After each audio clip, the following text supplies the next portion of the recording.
Hi, in this recording I'm going to go over Chapter 6, which is over polynomial functions. These will be like flashcards, so I'll be pausing and then giving some brief explanations. Let's begin. State the number of complex roots. Remember, complex roots are simply roots that include real roots and imaginary roots.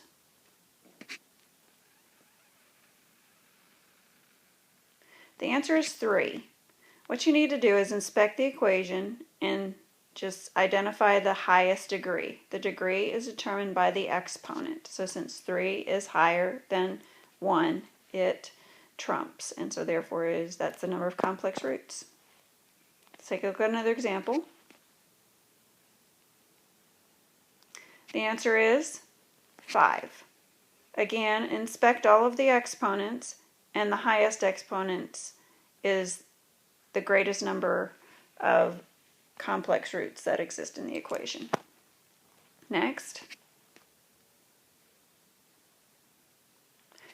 The answer is not 4. It is 6. Again, sometimes you do have to make sure that you're not just looking at the very first term, which is oftentimes where the highest degree exists because equations are written in descending order. So in this case, it was a little out of order, so the answer is 6. State any additional roots.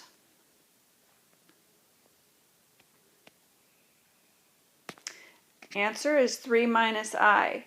This comes from the imaginary root theorem that states that if you have an imaginary root, then it will have a conjugate root as well. Conjugates are in the form of a plus b, a minus b. So in this case, since we have 3 plus I, its conjugate root is 3 minus I. Notice that the 4 and the negative 2 do not have additional roots to them. Some people just like to throw in a negative 4 and a positive 2 because they get confused. But the answer is this is only contained to imaginary roots and irrational roots. So the answer here is going to be 2 plus the square root of 7. Again, the irrational root theorem is saying the exact same thing as the imaginary root theorem in that they come in conjugate pairs. Answer is 3 plus 2i, 7 plus the square root of 6. Okay, the number of complex roots, which is what we just got done doing. And in addition, we're going to look through the number of possible reals and imaginaries. So we're going to take those complex roots and split them into their components, real and imaginaries.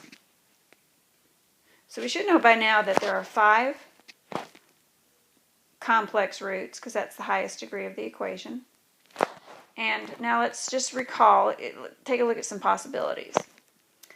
There could be 5 reals and 0 imaginaries. That's not a 1 up there, by the way, it's an I. There could be 5 reals and 0 imaginaries. That is a possibility. 4 and 1, again, you need 5 altogether, so is it possible to have 4 reals and 1 imaginary? The answer is no. Because, again, the imaginary root theorem says that they come in pairs, and 1 is not a set of 2, so it's not a set of 2 components. So we got to strike that one out. What about 3 and 2? Yes. Again, because you have a pair of imaginary roots. 2 and 3. No. We're going to have to strike that one out for the same reason. That 3 is an odd number, therefore it's not going to form pairs. 1 and 4. Yes. Because we can have 2 sets of 2 for that 4.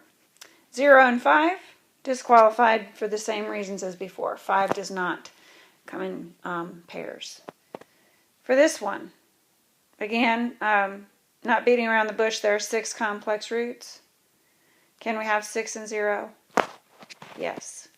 5 and 1? No. 4 and 2? Yes. 3 and 3? No.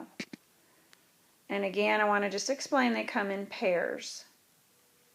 that only completes 1.5 pairs, and that's not 2 sets. So answer is no.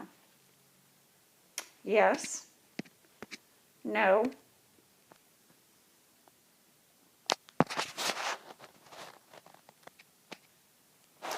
And that does conclude this video.